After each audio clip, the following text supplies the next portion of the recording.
Hey everybody, it's Ron from Pick Dawgz, and this is Ron's Bank Shot Breakdown. We're going over 5 college basketball games for Tuesday, November 14th, 2023. Now, if you like what you see, make sure to give this video a big thumbs up and subscribe to our channel. Don't forget to put your college basketball picks in the comments section below. And if you're looking for my best bets, including my $19 Bank Shot best bet, as well as my all-access season pass in college basketball, you can find those at the Premium Picks tab at pickdawgz.com. Alrighty, let's get into it. Here are the games for Tuesday, a loaded college basketball card. First up, it's Colgate and Syracuse. This one's 7 o'clock Eastern on the ACC network.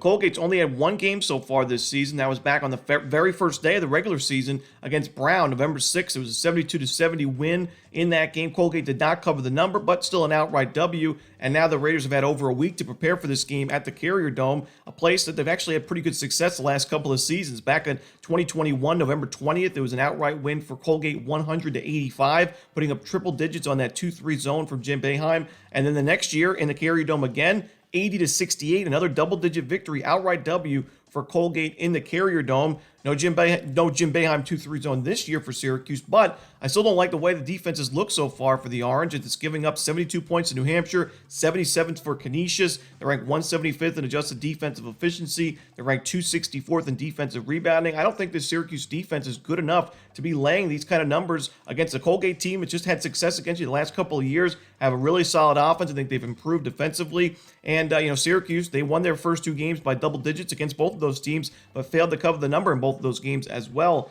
Give me Colgate here. It wouldn't surprise me to see them win another game, even though Syracuse is playing with double revenge. Colgate's played really well against the Orange in recent years. Next up, we see Marquette and Illinois. This one, 8 o'clock Eastern. It's going to be on Fox Sports 1. One of the great games for Tuesday in college basketball. So many great games on the board in college hoops here. And this one between two teams ranked in the AP polls. No surprise to see both these teams ranked early this season because they're absolutely loaded on paper talent-wise and two of the better coaches in college basketball. Shaka Smart, we know, has been one of the best coaches in college hoops the last 2 decades, but Brad Underwood's been one of the more underrated coaches in college hoops. I mean, what he did at Stephen F. Austin, taking a team in the Southland to the NCAA tournament and pulling off a couple of huge upsets against some premier programs in the Big Dance. He's been solid with Illinois the last 6 seasons. This year is 7th year.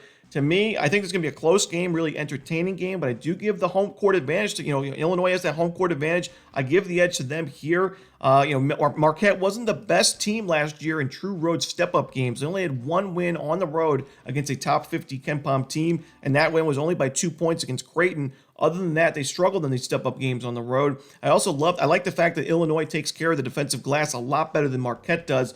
Last year, 312th in the nation, and Marquette was in defensive rebounding percentage.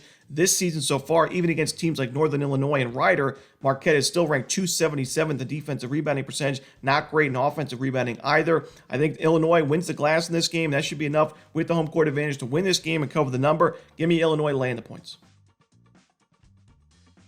Next up, we see Texas A&M taking on SMU. This one's going to be 8 o'clock Eastern. It's going to be on ESPN+. I think Texas A&M is going to be really careful not to overlook SMU in this ball game. Really, the spot is not great for the Aggies, who could be considered in a letdown spot after the nice win against Ohio State last time out. That was a road game, so now back-to-back true road games for Texas A&M. I think SMU will have a decent home court advantage. They're not really known, especially this early in the season, to have a crazy home court advantage, but still a solid team in the AAC. I really like Rob Lanier at head coach. I think he's going to do big things with this program going forward. He did really well with Georgia State. Last year, it was kind of that rebuilding year for SMU's program. They, weren't great in the beginning of the season, weren't great in conference play.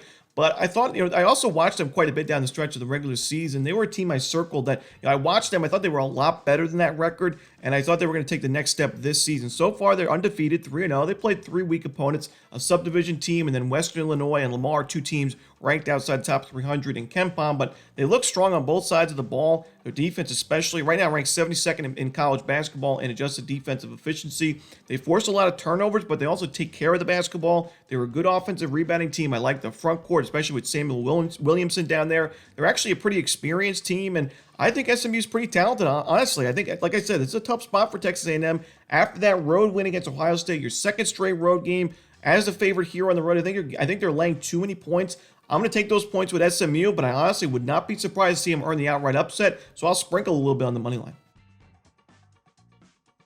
Next up, it's Kansas and Kentucky. This one's going to be 9:30 Eastern on ESPN. Great game in college basketball for Tuesday. This is a neutral site game in the State Farm Champions Classic in Chicago. Now, Kansas is the favorite in this ball game, I think for good reason. I also think the line's a little bit too light. I think there's value betting on Kansas in this spot because as talented as Kentucky is and as good of a job John Calipari does in recruiting, this is still a really young team. Kansas is the much more experienced team. A lot of freshman play for Kentucky, and Calipari does a great job of bringing in NBA-level talent and usually a lot of one-and-dones. But this is just the first step-up game for this team this year. I think it's going to really help this team going forward to play games like this and play teams like Miami later on in non-conference play. It's going to help you when you get to the SEC. But your first step-up game at the neutral site, Kansas experience in the backcourt, really strong front court. They've been one of the best shooting teams in college basketball so far this year. 11th in three-point shooting, 3rd in two-point field goal percentage, 35th in free throw percentage. Their defense, 4th right now in adjusted defensive efficiency. They've covered both of the first 2 games against Manhattan and North Carolina Central. I know there's a pretty weak teams, but you're laying huge numbers in both of those games. Kansas won 99-56 the first game, 99-61 the second game. I just can't get in the way of Kansas right now with how experienced this team is. 2 really good head coaches, 2 great recruiting coaches, but I'm going to give the edge to Kansas in this ball game, laying a pretty reasonable number at the neutral site. Next up, we see the final game we're going to talk about for Tuesday's card in college basketball. It's between Iowa and Creighton. It's going to be a late game, 10 o'clock Eastern on Fox Sports 1. It is a part of the Gavitt tip-off games, but it's a true home game for Creighton. And to me, this game just boils down to who can get the stops when they need it. And when you look at both these offenses, they're so far this year, really good form. Creighton 7th in adjusted offensive efficiency. Iowa is 11th. 2 fast-paced offenses that score a ton of points. We saw Iowa put up 110 points against North Dakota the first game, 98 against Alabama State, and then Creighton against Florida A&M, 105 points, and then North Dakota State 89-60 the final score in that one. But the defenses, Creighton's defense, I think, far better in this matchup. Great defensive rebounding team. They don't take too many fouls. They're a disciplined team. Solid perimeter defense, even better two-point defense. Iowa, we've seen with Fran McCaffrey teams, just defensively not quite there. I thought last year their defense was honestly underrated, undervalued, but still this year ranked 103 in adjusted defensive efficiency. Last year they were ranked 168th. I just think Creighton scores too many points for Iowa to keep up in this ballgame. Usually Iowa's up for a track meet, but against Creighton on the road, a true road game, I don't think so, not here. I'm going to take Creighton and lay the points at home to end the night. And that's it. Those are the games for Tuesday in college basketball. Hope you enjoyed this video. If you did, don't forget to hit that like button and subscribe. And don't forget to put your college basketball picks in the comments section below. Again, if you're looking for my best bets, you can find those at Pick Dawgz Premium. As always, this is Ron Romanelli. Good luck.